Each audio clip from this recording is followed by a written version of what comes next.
Մենք առաջարկում ենք այլընտրանք մեր ժողովրդի համար, այլընտրանք հիմնված 3 անկյունաքարերի վրա։ Առաջին, անվտանգ և մրցունակ պետություն։ Հայաստանը պետք է լինի ոչ թե իրականության հետ հաշտվող, այլ իրականություն ստեղծող։ Երկրորդ, ինքնության հիման վրա ազգային պետություն, որտեղ հայոց լեզուն, մշակույթը, ընտանիքն ու հայ առաքելական Սուրբ եկեղեցին մեր գոյության հիմքերն են։ Մենք պետք է լինենք արդիական, պահպանելով մեր արմատները։ Եվ երրորդ, համահայկականություն։ Հայաստանը բոլոր հայերի պետությունն է։ Սփյուռքը մեր ռազմավարական ուժն է և պետականաշինության մասնակիցը։ Մենք պայքարում ենք այս նպատակների իրականացման համար։ Ու հենց այստեղ է մենք ունենք բոլորի օգնության կարիքը։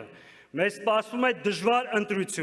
ընտրություն թշնամական պահանջների և մեր ազատության միջև։ Մեզ սպասվում է համազգային քննություն։ Կամ մենք, կամ նրանք։ Մենք ընտրում ենք Հայաստանը։